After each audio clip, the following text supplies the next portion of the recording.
Mesdames et messieurs, tout le plaisir est pour moi de vous retrouver pour présenter votre magazine de prédilection kiosque, c'est magazine de la rédaction de Canal Congo Télévision après l'investiture du président de la République Félix Antoine Tshisekedi Tshilombo. L'air est à présent aux actions concrètes. La question que l'on doit se poser de toutes les lèvres ici est celle de savoir si le président de la République va-t-il consolider les acquis en privilégiant l'intérêt supérieur de la nation, surtout en termes du social, ou les erreurs du passé vont-elles se répéter? Analyse et commentaires sur kiosque. Et ensuite, nous allons donc parler de la situation de la ville, province de Kinshasa, avec le départ de Jean Tini Ngobila. Est-ce que l'actuel gouverneur Gekoko Mulumba va-t-il privilégier l'intérêt supérieur de la capitale, surtout en termes de l'assainissement de la ville-province de Kinshasa, et puis un certain nombre de problèmes qui se posent dans la capitale? Analyse et commentaires sur kiosque. Kiosque de séjour reçoit Joseph Kongolo. Bonjour. Bonjour Eddy, bonjour à tous les co-débatteurs qui sont autour de cette table. Je salue les auditeurs, je salue aussi les spectateurs de kiosque. Ben voilà, Eddy, nous sommes là pour répondre à toutes les préoccupations et peut-être échanger des idées avec les co-débatteurs. Très bien. En face de Joseph Kongolo, Serge Nseka. Salut. Bonjour, merci de l'invitation. Salutations à ceux qui nous suivent ici et partout. Monsieur Gondi, bonjour. Vous êtes le bienvenu sur kiosque. Merci de vous revoir de nouveau après une petite longue absence. Je salue aussi mes co-débatteurs et puis remerciements à votre chaîne qui ne cesse de nous inviter pour pouvoir échanger avec les collègues, mais aussi avec les téléspectateurs. Donc voilà, c'est reparti pour un renouveau, je l'espère, dans tous les sens du mot. Très bien. Avant d'entrer des pleins pieds avec notre magazine kiosque, j'aimerais que l'on puisse d'abord aborder cette question des échauffourées à la fin du match RDC Maroc, où la CAF a ouvert plutôt une enquête contre la FECOFA et la Fédération marocaine de football. Monsieur Joseph Kongolo, en tant qu'analyste, comment interprétez-vous ça? Bon, d'abord, c'est une bonne chose. Nous, on était devant la télé et on a vu tout de suite une situation qui s'est dégénérée sur le terrain. Nous pensons que dans une messe de football, il y a des comportements, des attitudes qui doivent être bannis. Et en particulier, c'est ce genre de combat à distance, de combat, de tiraillement devant les autorités, devant le monde entier. Je crois que ce sont des scènes qui sont à bannir pratiquement de cette fête du football. Et nous pensons que les enquêtes que la CAF ou la FIFA a dû ouvrir va nous éclairer du moins sur le fond du contentieux qu'il y a entre l'entraîneur, n'est-ce pas, de l'équipe du Maroc et le capitaine de la République démocratique du Congo. Mais apparemment, dans les lectures que j'ai eu à voir sur la toile, apparemment c'est comme s'il y a eu des paroles racistes à l'endroit du capitaine de la République démocratique du Congo. Et peut-être par élégance, il ne voudrait pas, le joueur n'a pas voulu déranger peut-être l'entraîneur ou l'équipe du Maroc en général, oui. Parce que s'il arrive à révéler pratiquement ces paroles racistes, eh ben, il devra être exclu du terrain pendant un certain temps en attendant que les enquêtes aboutissent. Donc, par élégance, il a préféré se taire. Il a préféré pratiquement se taire. Bon, c'est ce qu'au moins nous avons comme une première version sur la toile. Je crois qu'avec les enquêtes, on aura peut-être une version finale qui pourra entraîner effectivement des sanctions pour que pareil comportement ne revienne plus. Sur ce cas, ces tensions ont impliqué par la suite les deux équipes, les Léopards de la République démocratique du Congo et l'équipe du Maroc, et a continué dans le tunnel des vestiaires du stade Laura Pokou. Vous, en tant qu'analyste, comment voyez-vous ça? Triste pour une activité qui devait être une fête, de l'Union africaine, où les frères africains devaient se retrouver pour célébrer. Après tout, ce n'est qu'un jeu. Après tout, ça ne nous lie pas de manière ontologique. C'est peut-être par un prestige, je dirais, lié à ludique, mais je ne pense pas qu'on soit amené jusqu'à étaler nos insuffisances, nos rancœurs sur la place publique. Mais je crois que la responsabilité de la CAF est engagée dans cette histoire-là. Les équipes du Nord ont toujours tendance de regarder les équipes du Sud comme des sous-fifres. C'est-à-dire que quand ceux du Nord, là, nous appellent Africains. Mais ils viennent participer à la CAN, pourquoi? On ne le voit jamais dans les championnats européens. On ne le voit pas là-bas. Donc, c'est-à-dire dans leur tête. Oui. Ils traitent les autres comme de moins que rien, alors qu'ils sont africains. Alors que nous participons tous dans les mêmes compétitions, nous sommes régis par la CAF et aussi qui est laxiste dans ce sens-là, qui n'applique pas. Moi, j'ai comme l'impression que Chancel Mbemba n'avait pas été suffisamment protégé et sur terrain, et quand l'entraîneur marocain l'a abordé, et même quand il est entré dans le vestiaire, mais il a fallu faire quoi à la place? C'était des joueurs eux-mêmes. Mais je pense que Chancel a été élégant. Oui. Il n'a pas voulu répéter devant la presse le propos discourtois de l'entraîneur. Ça, c'est un signe de maturité.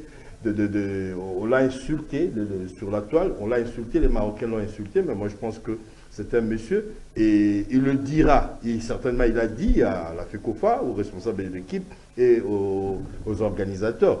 Et c'est le lieu peut-être de le dire, mais aussi nous devons avoir une fédération forte, papa.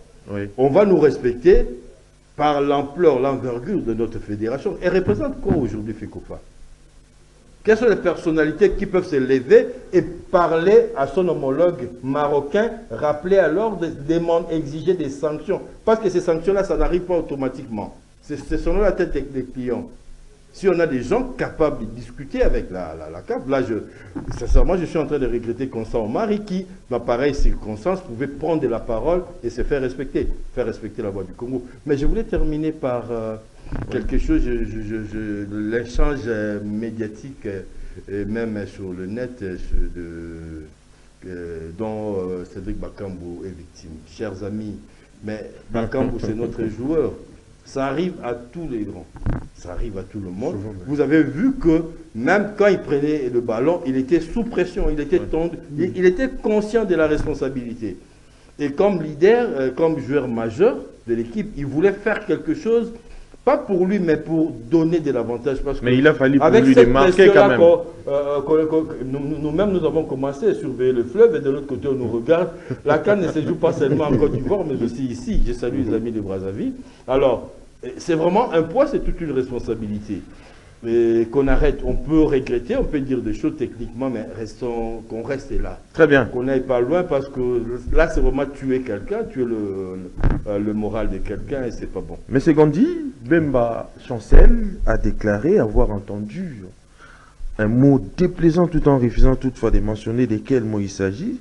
Certains ont insinué qu'il s'agissait des propos racistes tenus par les sélectionneurs de l'équipe marocaine. Vous, en tant qu'analyste, pensez-vous qu'il a fallu que l'entraîneur puisse tenir de tels propos à l'endroit de notre joueur? C'est inexcusable, ce genre de propos, que ce soit des propos injuriés liés au racisme, que ce soit des injures qu'on connaît au quotidien. C'est inacceptable. Donc, je fais bien le propos de José et de Serge, oui, pour ne pas prendre longtemps le temps d'antenne. Mais moi, j'avais déjà perçu, là, sur le terrain, il y avait une tension perceptible. Certes, l'arbitre a sifflé certains comportements, mais pas tout. Il a sifflé simplement le tiers. Il aurait sifflé l'ensemble des mauvais comportements de joueurs marocains à l'envers de joueurs congolais. Je pense qu'ils auraient terminé le match à 10, puisqu'à la fin, là, puisqu'ils n'arrivaient plus à contrôler le match. Donc, ils sont rentrés dans un esprit d'énervement. Et donc, c'était les joueurs qui payaient ça à chaque fois. Comme l'arbitre a été très large, voilà, ça ne pouvait que se terminer comme ça s'est terminé là. Donc, on ne peut que condamner ce genre d'actes. et faire en sorte que les instances supérieures du football congolais puissent s'impliquer là-dessus. Pourquoi pas notre ministre des Sports, s'il y a carence au niveau de la FECOFA, que le ministre intervienne, voire même le ministre des Affaires étrangères, puisque le football, c'est pas simplement nos équipes, mais c'est aussi nos États qui sont aux prises pour quelque chose de ludique.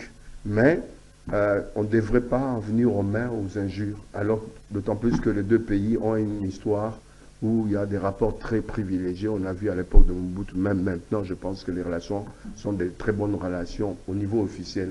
Il ne faudra pas qu'à partir d'un entraîneur ou d'un petit joueur, excusez-moi, parce qu'un grand joueur ne pourra pas se permettre d'aller jusque-là. Très bien. Monsieur Joseph Kongolo, changeons de registre pour parler cette fois-ci de l'investiture du président de la République, Félix-Antoine Tshisekedi Tshilombo, en marge de cette investiture le samedi 20 janvier 2024. Est-ce un slogan des campagnes plutôt, ou plutôt une idée forte chère à son défunt père Etienne Tshisekedi des mémoires a ressurgi dans la conscience collective? Il s'agit donc du peuple d'abord. Comment voyez-vous ça? Bien, merci beaucoup Eddy pour la question. D'abord, il faut dire que Tshisekedi est lourdement endetté à l'égard de la population congolaise au vu du résultat d'abord des élections. 73%, c'est pas africain ça. C'est pas africain. Alors, si effectivement 73% de l'électorat a dû choisir Tshisekedi comme président de la République, ça veut dire qu'il a un poids sérieux du peuple sur sa tête et toutes les promesses qu'il a eu à faire, n'est-ce pas, que ce soit dans son discours ou dans les promesses du premier mandat, n'est-ce pas, pèsent lourdement sur lui. Ça, c'est la première chose. Deuxièmement, l'envergure de la cérémonie doit montrer le degré d'engagement du président de la République pour transformer la République démocratique du Congo. C'est encore une dette. Parce que quand vous voyez la prestation de serment, en réalité, c'est devant la Cour constitutionnelle, ça peut se faire dans une chambre, ça peut se faire dans une salle, n'est-ce pas, avec quelques témoins, peut-être quelques amis, présidents, collègues, ainsi de suite, et tout ça. Alors, l'envergure de toute cette organisation montre encore qu'on a rehaussé, on a remonté un tout petit peu la barre, un peu plus au-dessus, pour que les résultats de ce mandat ne soient pas des résultats au rabais. Donc, nous allons en fait observer et apprécier en fonction de l'image de la grandeur, le gigantisme qu'il veut montrer, non seulement aux Congolais, mais en face du monde, et qui doit faire des grandes choses. Mais vous pouvez parler, la pratique devient difficile lorsque on rencontre un certain nombre de problèmes et des réalités sur le terrain. Il s'est lourdement endetté en organisant une manifestation grandiose. Oui. Et cette manifestation doit dénoter la hauteur des réalisations qu'il doit faire. Et nous allons tenir à ça, n'est-ce pas? Parce que dans un discours politique, vous savez, c'est un discours de politique générale. Dans un discours de politique générale, dans le monde entier, il n'y a pas de mauvais discours, de toutes les façons. Pas de mauvais discours. Mais par contre, c'est au premier budget de cette année, nous allons essayer d'analyser le discours et les affectations budgétaires pour voir si les priorités relevées dans le discours, n'est-ce pas, se reportent sur les affectations budgétaires. Ça, nous allons le faire. C'est là où nous allons entrer en profondeur pour voir si le discours reflète, n'est-ce pas, le premier budget, n'est-ce pas, qui va venir tout à l'heure. Mais ce qui est vrai, c'est que le président de la République nous a donné, nous, les éléments d'appréciation, c'est que nous n'allons pas le prendre. Nous n'avons plus d'excuses à son endroit. Ni de la guerre de l'Est, ni encore des contingences internationales qui vont advenir, moins encore, n'est-ce pas, d'autres petits problèmes qui vont advenir. Nous fixons notre regard sur le gigantisme, n'est-ce pas, et peut-être la grandeur de l'image qui veut donner à la République démocratique du Congo, et n'auront pas d'excuses, n'est-ce pas, pour faire des critiques là-dessus. Très bien. Serge Nseka, vous avez suivi l'argumentaire de Joseph Kongolo, mais malheureusement, nous avons constaté les bonnes intentions du président de la République qui ont été mises en mal pendant les 2 premières années lorsqu'il a commencé en 2018 par le maudit attelage FCC Cash. Pensez-vous que cette situation va-t-elle se répéter au cours de ce quinquennat? Ben, j'accorde au chef de l'État des augures favorables et j'espère qu'au fond de lui, il a conscience de ce qu'on est en train de dire là. Les degrés d'expectation de la population est très élevé, les degrés d'attente est très élevé. Oui. On l'a vu s'engager lui-même personnellement, s'est mouillé la chemise pendant la campagne. Et on l'a vu aussi organiser avec faste cette cérémonie de prestation de serment, donc ce qui correspond à l'idée qui s'est faite de son quinquennat, de sa présidentielle pour les 5 ans. Alors, on a écouté son discours, les 6 points qu'il a développés, qui rencontrent pratiquement les attentes de la population. Oui. En tout cas, si vous relisez les discours du président Tshisekedi, vous verrez qu'il a répondu presque mot à mot aux préoccupations, à tout ce qu'il a entendu pendant la campagne. Ouais. Ça, c'est une chose. Mais pour arriver, pour réussir au-delà du budget, comme l'a dit M. José Kongolo, je pense qu'il faut une équipe. L'attelage qui doit conduire cette vision. Commencer d'abord. Les gens sont en train de voir sa cour, son cabinet, c'est vrai. Mais moi, je veux dire l'équipe, la coalition, parce qu'aujourd'hui, il y a des fissures. Les résultats des législatives, les résultats des provinciales et peut-être des communales qui vont arriver, oui, ne sont pas des natures à garantir la paix, la sérénité de cœur et des esprits.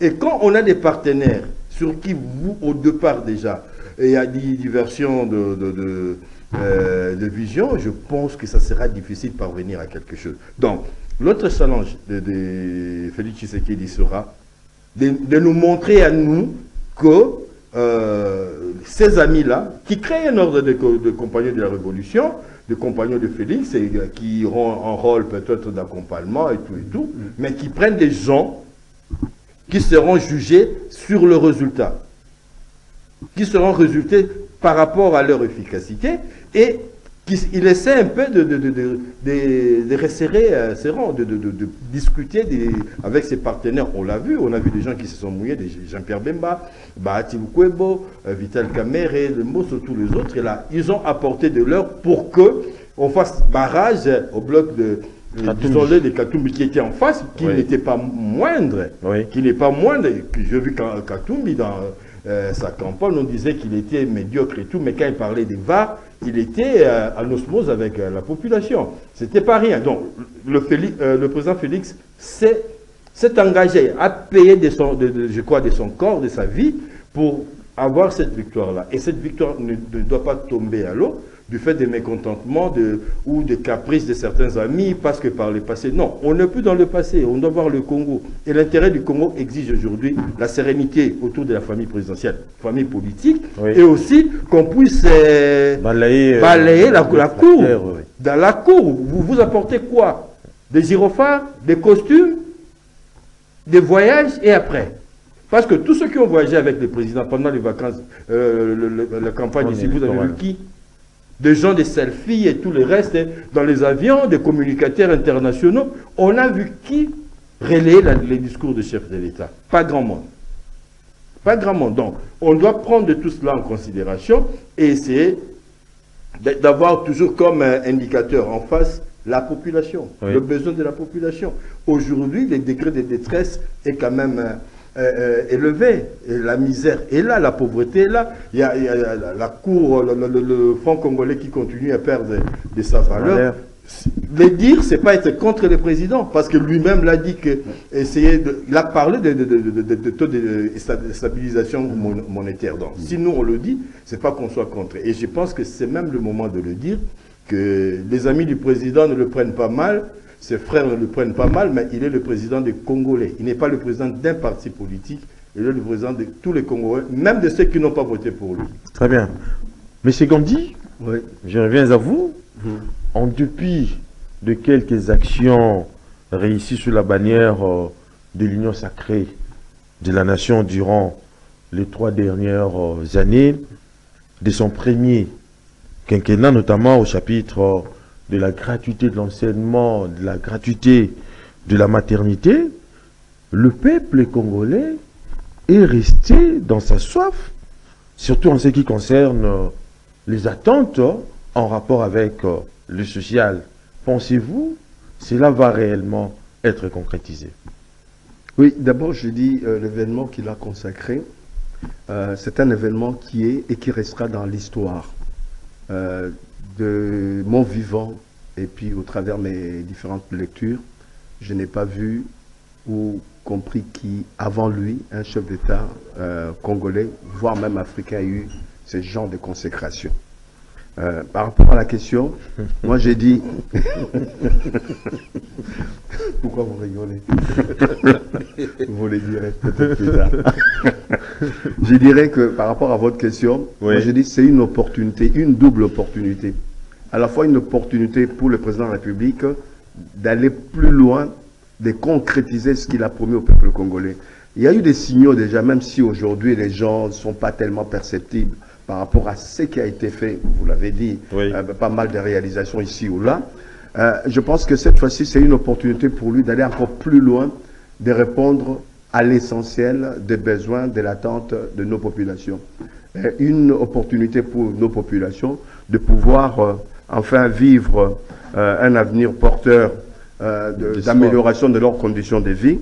J'en veux pour preuve, c'est-à-dire pour l'essentiel, il a dit qu'il va se battre pour le mieux-être et la dignité du peuple congolais. J'ai retiré ou gardé une phrase, je vous ai entendu. Ça me rappelle un certain, je vous ai compris de De Gaulle. Donc je vous ai entendu. La preuve en est que même dans son discours, il a essayé de reprendre sur quel point il a entendu le peuple, notamment sur ce que Serge disait sur le pouvoir d'achat, la stabilisation de notre monnaie, mais il y a aussi l'emploi de jeunes et des femmes, il a insisté là-dessus. Et puis la sécurisation des personnes, notamment les cas qui se passent non seulement à l'Est, quand on parle de sécurisation des personnes, mais c'est aussi à Kinshasa. Oui. On a vu quelques jours avant cette consécration, l'arrestation de 300 Koulouna, et ça va se poursuivre. Moi, je dis, ces objectifs sont très clairement définis. Un objectif pour qu'il y ait plus d'emplois, plus de pouvoir d'achat et de la sécurité. Il y a des éléments. Il s'est battu, il a fait des tournées au niveau du monde. On a dit que c'était un voyageur, un touriste. Je donne un exemple. Lui-même en a parlé. La presse ne reprend pas totalement cela. Moi, jusque-là, je disais qu'on avait dans notre bas de laine, c'est-à-dire 2 milliards 200 millions de dollars qui restaient dans le contrat chinois. Mais finalement, quand il est allé renégocier le contrat chinois, on a plutôt un bas de laine qui est beaucoup plus intéressant, qui est de 7 milliards. Presque 8 milliards. Presque 8 milliards. Donc c'est très intéressant si réellement cet argent-là va à l'essentiel. L'essentiel, c'est quoi? C'est multiplier le nombre de kilomètres de voies ferrées. De voies ferrées qui puissent faire en sorte qu'il y ait une connectivité entre les différentes provinces. Il faudra aussi des milliers de routes et des autoroutes.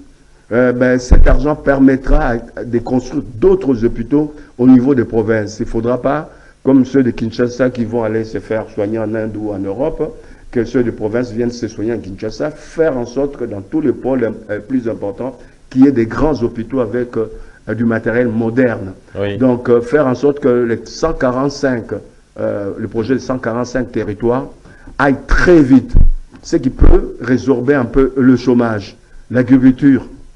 Un point important, il faut mettre de moyens dans ce budget-là, il faut revoir le budget. Il faut un collectif budgétaire pour pouvoir revoir à la hausse les budgets de l'agriculture, l'élevage, la pêche. La pêche, il y a déjà une bonne augure, dans le sens où dans quelques mois, nous aurons les 3 premiers bateaux qui vont arriver sur le 8. Je pense qu'il faudra même doubler le nombre de ces bateaux de pêche. Moi, j'ai dit qu'il y a beaucoup de choses à faire. Il y aura beaucoup d'emplois de créer, mais il faut s'atteler à former des professionnels.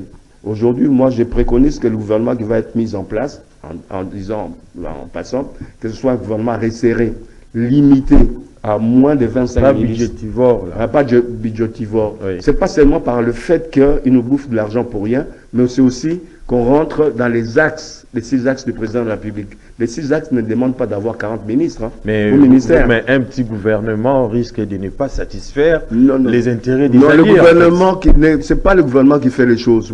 Pour moi, c'est l'administration. Oui. Le fait de réduire le nombre de membres du gouvernement le nombre de ministères, c'est renforcer l'administration. Comment? Quand on parle d'éducation nationale, il y a une éducation nationale, il n'y a pas des éducations nationales. Comme on a eu 2 ou 3 ministres de l'éducation nationale, Oui, on concentre le ministère de l'éducation nationale auquel il faut rajouter jeunesse et sport. Il faut former des jeunes, pas seulement sur le plan intellectuel, mais aussi sur le plan physique. On voit ce que ça peut apporter au pays. Le bonheur, quand notre équipe de part joue très bien, etc. Mais il faut former les jeunes à la fois sur le plan intellectuel et sur le plan physique. Un ministère, un gros ministère, avoir des ministères de l'éducation nationale, jeunesse et sport. D'ailleurs, la France nous a dévancés. Nous, on parlait de ça ici. La France, dans son dernier gouvernement, les ministres de l'éducation et aussi ministre de sport. Oui. Donc, il faudra arriver. Ce que je dis pour l'éducation nationale, on peut le mutualiser par rapport à d'autres ministères. Non seulement ça fera que l'administration, les secrétaires généraux, les directeurs généraux aient réellement le pouvoir d'administrer ce pays. L'administration, c'est le socle. On a vu en Belgique, quand il y a eu des problèmes politiques là-bas, pendant 1 an, c'est l'administration qui a géré le pays. On doit arriver à ça. Aujourd'hui, l'administration est délaissée au profit des cabinets, cabinets entourés par des gens qui n'ont pas de connaissances réellement de leur ministère, etc. Donc, on peut arriver à faire une émission là-dessus pour les propositions, avant que le gouvernement soit mis en place, pour ne pas qu'on soit là à suivre et à critiquer. Donc, on peut déjà, nous, à notre niveau, préconiser ce qu'on souhaite au nom du peuple et au nom de ce pays ici. Très bien. Monsieur Joseph Kongolo, des chantiers névralgiques, peut-être que, je dirais même l'emploi, l'autosuffisance alimentaire, de la déserte en électricité et en eau potable, n'ont pu répondre aux besoins sociaux des bases. Pensez-vous cette fois-ci, ça sera la meilleure? Bon, d'abord, je reviens sur ce que M. Gandhi venait de dire tout à l'heure. Vous savez, nous avons souvent tort quand on fait parfois certaines comparaisons. La RDC est d'abord 4 fois plus grande que la France. La France est un pays développé où le pouvoir est dans les institutions. Ce qui est différent de notre pays qui est en développement politique, en développement administratif. Voyez-vous? Et quand on voit les défis que nous avons à relever, ça veut dire qu'il faut disséquer la difficulté, le problème, le défi pour le maîtriser. Et cela demande non pas la concentration des ministères, ça je le dis, mais plutôt il faut éclater les ministères pour que chacun soit concentré sur une matière précise et donnée pour des résultats.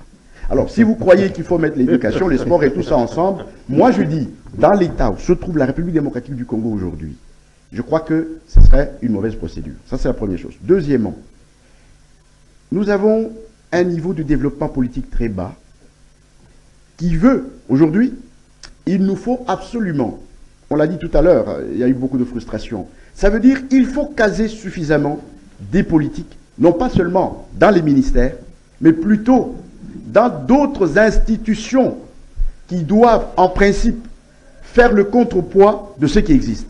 Ça veut dire, les institutions de contrôle, il n'y en a pas assez, l'IGF elle-même ne saura pas faire tout ce qu'on est en train de faire là.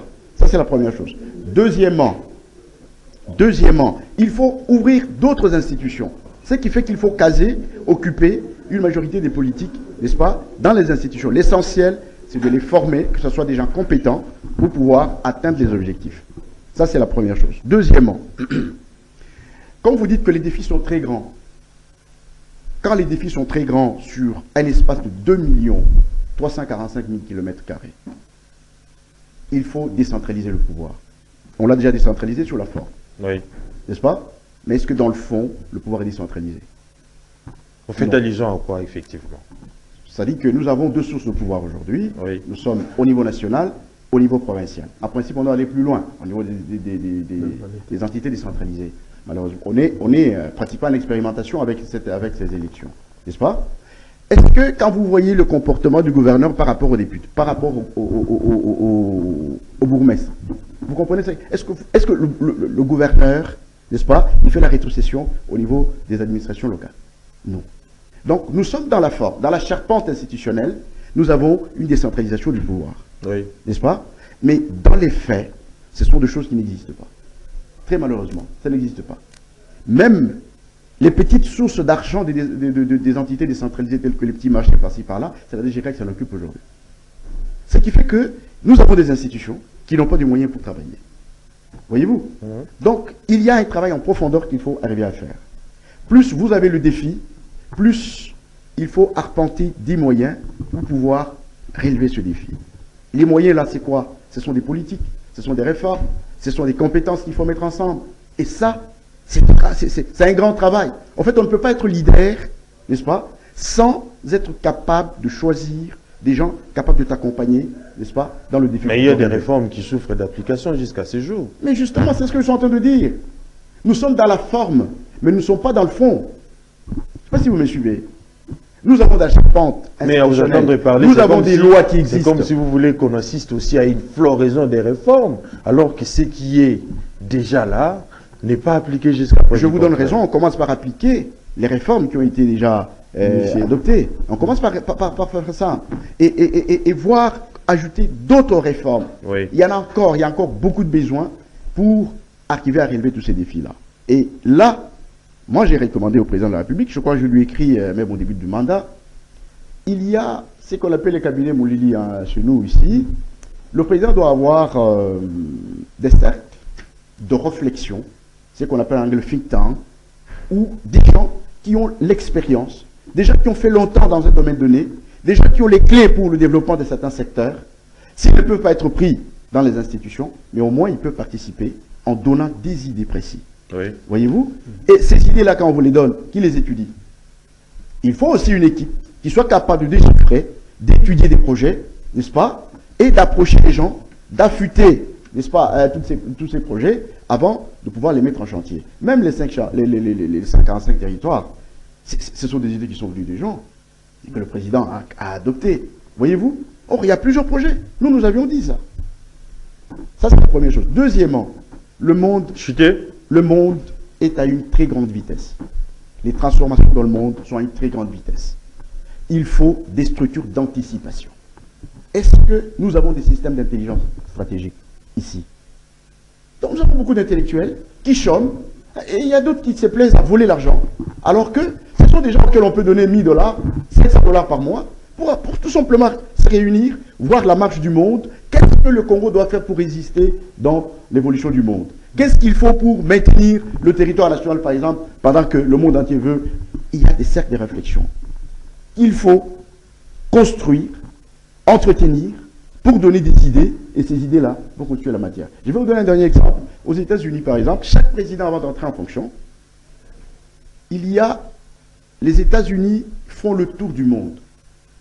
Ici, chez nous, ils viennent, ils louent les véhicules, ils font le tour par route, malgré l'état de route, pour prendre les opinions des gens. Et ils s'arrêtent ici à Bandundu. Des différentes préoccupations, en fait. Et quand le nouveau président arrive, on lui donne l'état du monde. Voici ce que représente le monde. C'est-à-dire qu'on fait la synthèse de toutes ces données qu'on ramasse sur le terrain. On lui dit, voici l'état du monde.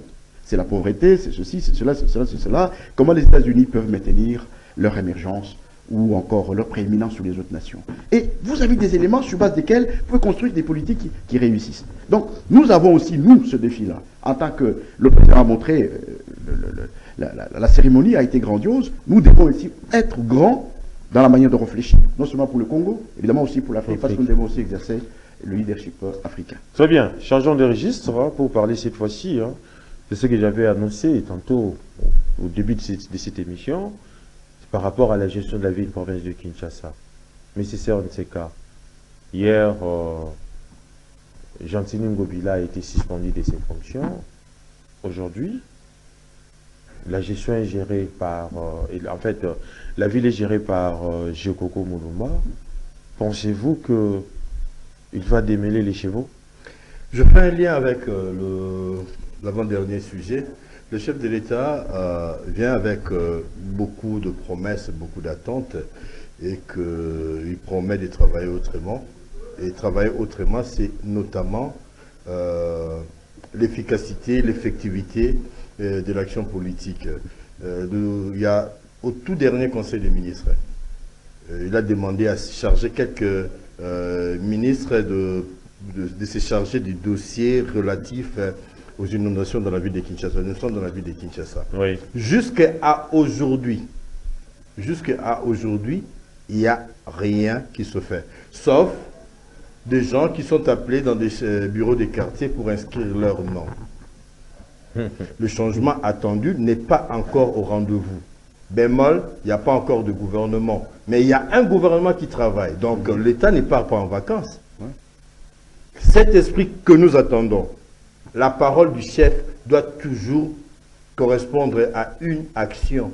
Quand il parle, c'est une action. Austin l'a dit, quand dire, c'est faire. C'est-à-dire que quand le président dit, il agit. Quand il te dit que je te nomme ministre, tu deviens ministre, départ sa parole. Mais ils expédient les affaires courantes, ils ne peuvent ils pas gèrent la République, prendre des décisions en attendant la mise sur pied sur le fondement réélu. Quand ils se réunissent, ils n'expédient pas, ils gèrent la République.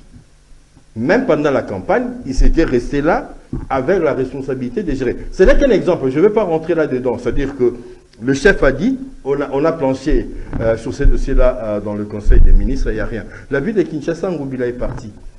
Il y a eu de la résistance, il y a eu de l'incompréhension, mais l'État, on ne discute pas avec l'État, on n'engage pas le bras de fer avec l'État. Pour le 3-4 mois qui reste, c'est le temps d'installer les nouveaux représentants de Kino sont là. Félicitations à tout le monde, à Jésus Cheke, à Miso, à tous les restes, à Mouyaya, à Kakonde, à tous ceux qui sont entrés. Et vous allez voir que presque personne n'est revenu. Je sais, je n'ai pas encore fait la comparaison, mais presque pas. Presque 2 ou 3 ou 4, tout au plus 5. Sur 48. Sur le 48. Ça signifie qu'il y a eu une aversion. Ces gens-là n'ont pas fait leur travail. J'ai Coco qui est un élu de Kinshasa, oui. N'oubliez pas. J'ai Coco qui a travaillé avec Gentini Ngobila. C'est où se trouvent les priorités. Moi, je ne pense pas que le rôle du gouverneur, c'est descendre dans la roue, sur la rue et commencer à régler la circulation. Non, il y a des gens qualifiés pour le faire. Même quand on est gouverneur, il faut aller à l'école, apprendre comment régler la circulation. Et là, il y a des dérapages comme ça dans le chef de certaines autorités pendant cette mandature qu'on ne doit pas voir. Un roulage, c'est un élément, un agent que même le président de la République est censé respecter. Parce que la République l'a envoyé à l'école, on les appelle des agents qualifiés. Ça, ce n'est qu'une parenthèse. Le genre d'activité que le GECOCO, le gouverneur AI, sur lequel doit vraiment s'atteler, oui. Permettre à la ville de Kinshasa de rentrer dans ses droits à travers la DGRK. On en a parlé, malheureusement, on n'a pas le temps. Est-ce que vous pouvez imaginer les dégâts que les conflits entre le pasteur Godin Koupoui et Gentini Ngobila a causé à cette structure? Quand on dit que celui-là vole l'argent, on chante dans son église, même, je ne sais pas, quand il s'agit... Mais ils sont également butés par l'État, pensez-vous qu'ils vont résoudre tout ça?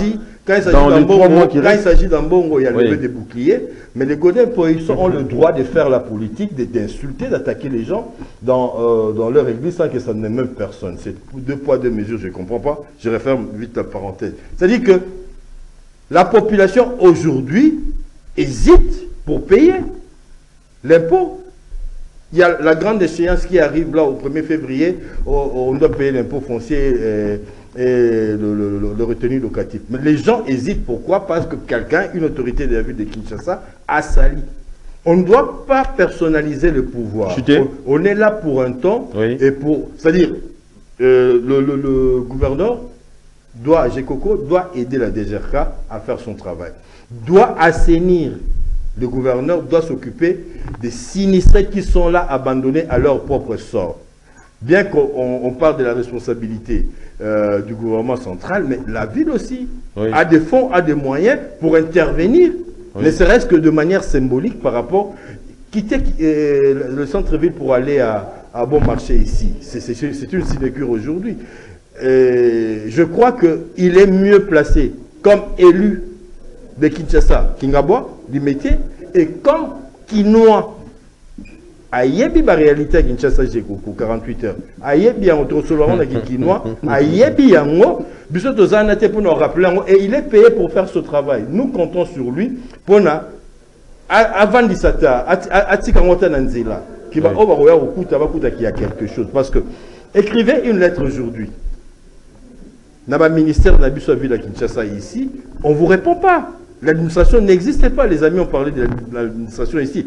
Un des signes qui pourra montrer que le pays change, quand vous écrivez à tous les niveaux, de la présidence jusqu'au bureau du quartier, on vous répond. Et combien, Dieu seul sait combien M. Congolo a écrit à la présidence, je ne sais pas s'il a reçu une réponse. Je ne sais pas, s'il a reçu une réponse. Il y a des gens qui sont là, mais qui ne font pas leur travail. Quand on écrit au chef de l'État, dans son serment, il a promis d'être serviteur de tous les Congolais. Quelque chose dans ce sens-là. C'est-à-dire que vous écrivez au chef de l'État, il est dans l'obligation de vous répondre. Chance pour lui, ce n'est pas lui qui écrit. Mais il y a des gens qui doivent lire et lui rendre compte et vous répondre. Matata le faisait. Absolument. Matata le faisait. Notre agence a écrit pour solliciter une accréditation du temps de Matata. Nous avons reçu une réponse signée du Premier ministre. Donc, ce qui s'est fait de bien, les Congolais, on doit avoir le courage de les reconnaître. Même si on change de temps, mais ce qui est bien, et si on ne veut pas reconnaître le bien des autres, on va casser les maillons de valeurs que nous voulons construire dans ces pays. On va commencer à répéter les mêmes choses, les mêmes erreurs même. Mais c'est Gandhi, toute révolution, hein, certes, finit par bouffer ses propres enfants.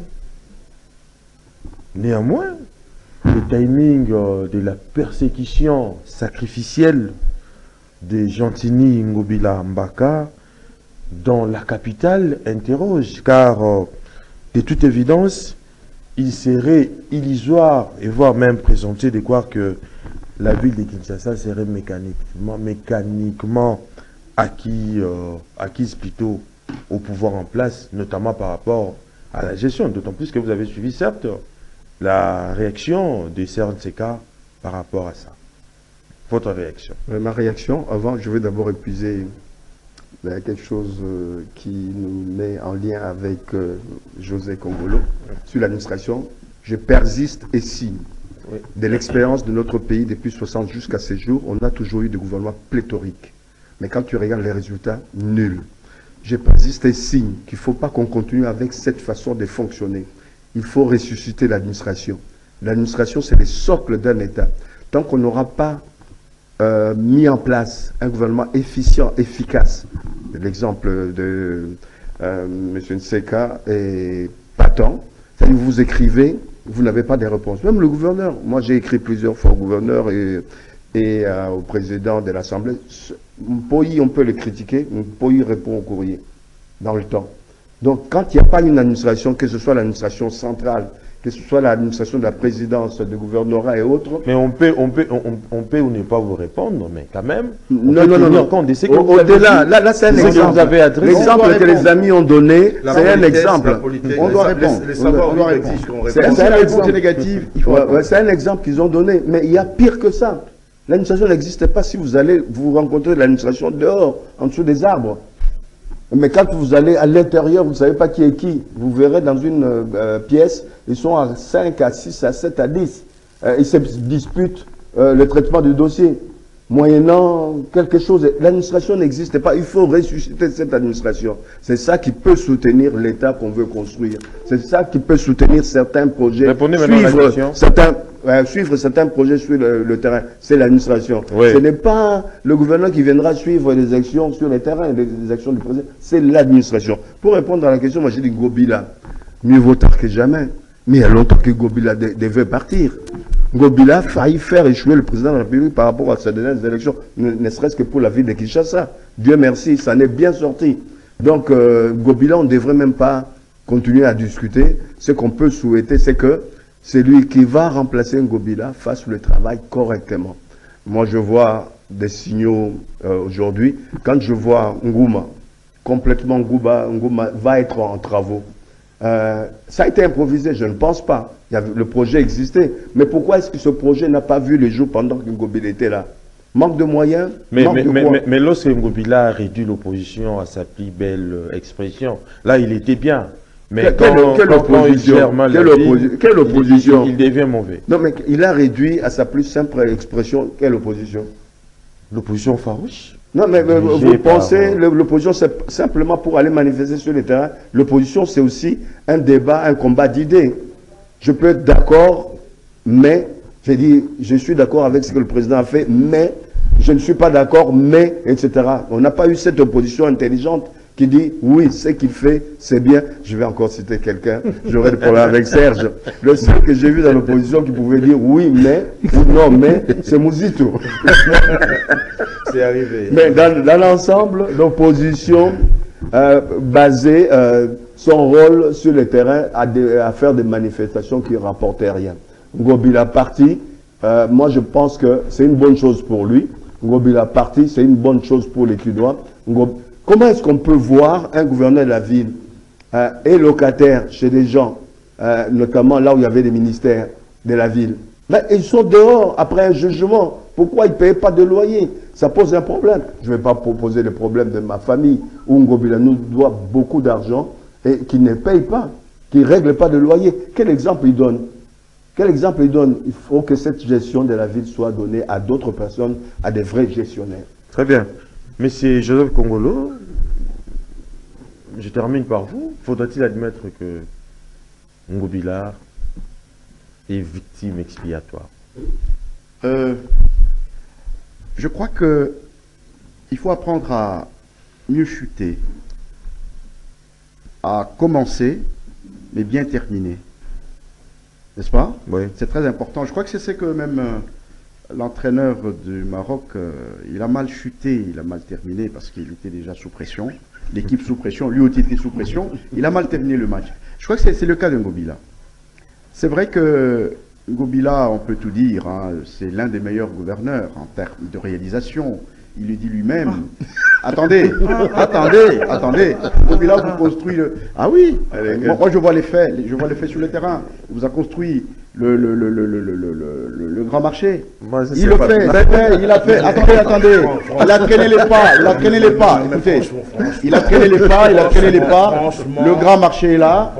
Il a dit lui-même, moi je l'ai suivi, c'est le seul gouverneur qui a fait plus de 5 km de route sur la ville de Kinshasa. Et qui ont coûté 24 millions de dollars. Quand on sait que les standards de la route, c'est... Non, je termine. Je termine. Vous êtes humain ou pas? S'il vous plaît. À moins que vous pouvez nier les faits. Moi, je vois le grand marché là. 5 km, 6 km de route à 24 millions de dollars. De le faire. À 24 millions de dollars. Il a eu le courage, il a fait ce marché, il arrange des routes. Il a plus de 5 routes. À Kinshasa. Oui. Vous avez vu des routes. L'avenue du tourisme. Des routes construites par le gouvernorat. Attendez. 24 millions pour 6 km de routes. Vous trouvez ça normal, M. Kongolo? Non, vous êtes sérieux? Je l'ai comparé à 24 millions. 24 millions. Je l'ai comparé à Ngobila, je l'ai comparé à Kimbuta, je l'ai comparé à... Il n'avait pas cet argent. Ils n'ont jamais fait ça. Kimbuta n'avait pas cet argent. Comment expliquer? Il n'avait pas cet argent. Alors il est fort. 24 millions. Ça veut dire qu'il a cherché l'argent. Ça veut dire qu'il a cherché cet argent et qu'il a commencé à faire ce travaux.